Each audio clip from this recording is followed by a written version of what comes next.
Apakah kita pernah berpikir, kenapa ya rezeki kita gitu-gitu aja? Padahal udah kerja keras, sering lembur, gak liburan, juga udah gak pulang kampung pun tak sempat. Sibuk kerja untuk mengumpulkan banyak rezeki, tapi tetap aja rezeki kita gitu-gitu aja. Pasti ada masalah dong.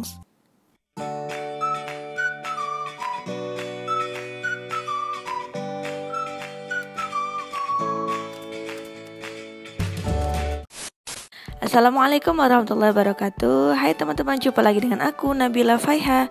Hari ini kita akan ngebahas tentang pintu-pintu rezeki dan sebab-sebab rezeki itu sendiri. Di antara nama-nama Allah yang terindah itu adalah Ar-Razzaq, yakni dialah Sang Maha Pemberi rezeki. Hal demikian itu karena hanya Allah lah yang memberi rezeki kepada seluruh makhluknya. Hal tersebut tertera dalam Quran Surah Hud ayat 6 dan Quran Surah Al-Ankabut ayat 60. Dalam Quran Surah Hud ayat 6 yang berbunyi, dan tidak ada suatu binatang melata pun di bumi melainkan Allah lah yang memberi rezekinya. Dan dia mengetahui tempat berdiam binatang itu dan tempat penyimpanannya. Semuanya tertulis dalam kitab yang nyata, Al-Laul Al-Mahfuz. Sedangkan untuk Quran Surah Al-Ankabut ayat 60 yang berbunyi, dan berapa banyak binatang yang tidak dapat membawa atau mengurus rezekinya sendiri. Allah lah yang memberi rezeki kepadanya dan kepadamu, dan dia maha mendengar lagi maha mengetahui. Jika binatang melata saja pun ditanggung oleh Allah rezekinya, padahal dia bukan manusia, apalagi dengan manusia itu sendiri, pastinya telah dijamin rezeki oleh Allah Subhanahu wa Ta'ala. Ini dianya sebab-sebab pintu rezeki yang kita bagi dua menjadi duniawi dan ukhrawi. Duniawi itu yaitu rezeki yang kita usahakan dengan cara dunia, dan sedangkan ukhrawi kita cari rezeki kita kaitkan dengan akhirat. Sebaiknya memang sebab rezeki duniawi itu jangan kita terlalu fokus kepadanya dan meninggalkan sebab rezeki ukhrawi. Oleh karena itu memang kita sebaiknya menanamkan dari diri kita bahwa sebab rezeki ukhrawi itu yang harus kita yakini bahwa ini dianya tampilannya, contoh-contoh sebab-sebab rezeki yang kita cari secara duniawi itu seperti profesi pendidik, pegawai, pengusaha, pedagang, dan dokter.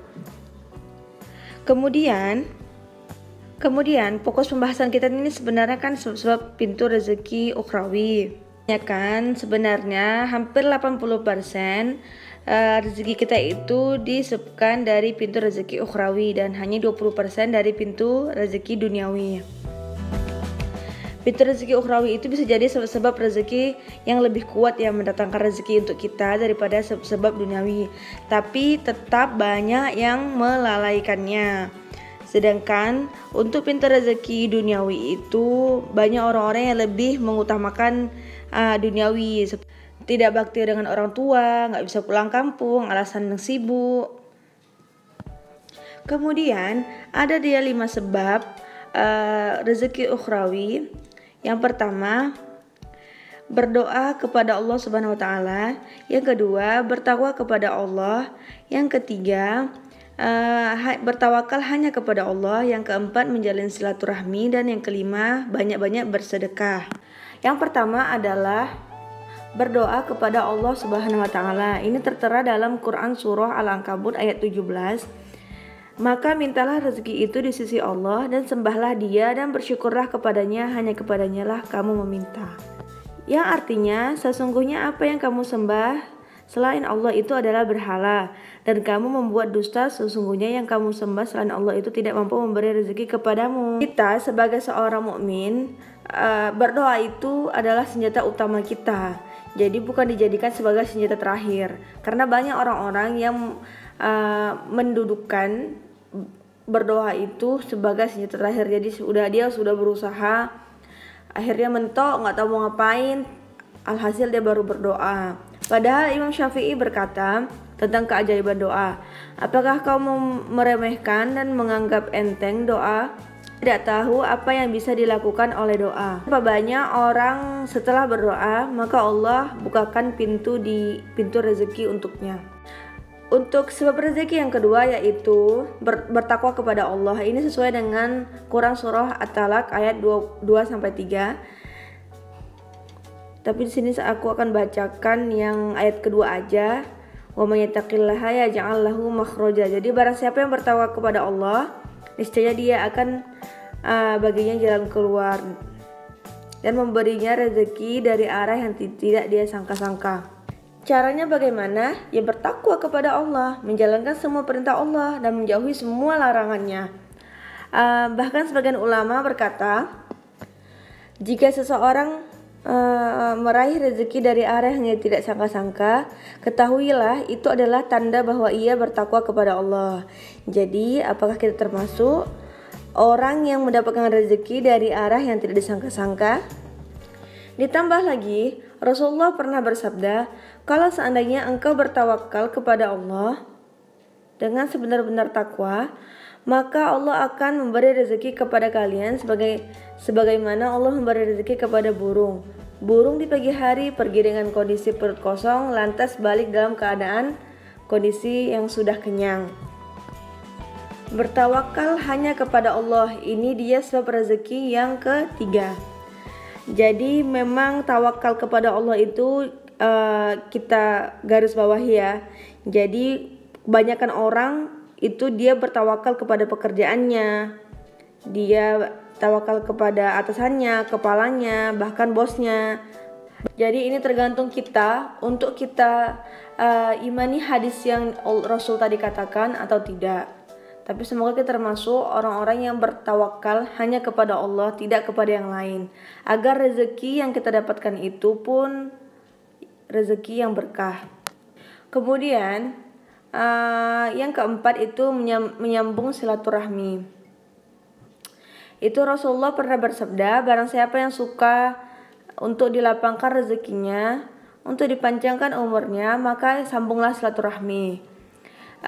Sungguh nikmat yang luar biasa jika kita bisa menyambung silaturahmi dengan keluarga, dengan ibu bapak, saling memberi hadiah dan menyisihkan rezeki kita untuk saudara-saudara kita. Maka Allah akan bukakan pintu rezeki kita selebar-lebarnya. Jadi kalau kita merasa rezeki kita gitu-gitu aja, serat, gak pernah ada tambahan gitu walaupun kita sudah kerja keras, jadi kita harus lihat dulu, perbaiki hubungan kita dengan ibu bapak. Untuk yang terakhir adalah bersedekah dengan niat ikhlas karena Allah Ta'ala. Dalam Quran surah Saba ayat 39 yang berbunyi, apa saja yang engkau infakkan maka Allah akan ganti, dan ia adalah sebaik-baik pemberi rezeki. Nabi SAW juga bersabda, sesungguhnya sedekah tidak akan mengurangi rezeki, tidak mengurangi harta.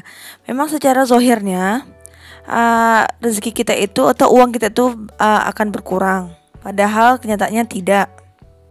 Di dunia saja Allah akan ganti berkali-kali lipat uang yang kita sedekahkan. Apalagi di akhirat kita akan mendapatkan banyak pahala dari sedekah kita itu. Teman-teman, jangan lupa bersedekah setiap hari ya. Ingat, niatnya ikhlas hanya karena Allah Ta'ala.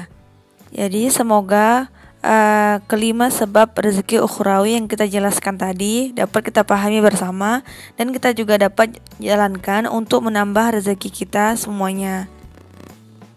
Thank you for watching. Jangan lupa like, jangan lupa share and subscribe, dan bunyikan tombol lonceng di sampingnya untuk kamu selalu mendapatkan video-video terbaru dari aku. Selamat berjumpa kembali. Bye bye. Assalamualaikum warahmatullahi wabarakatuh.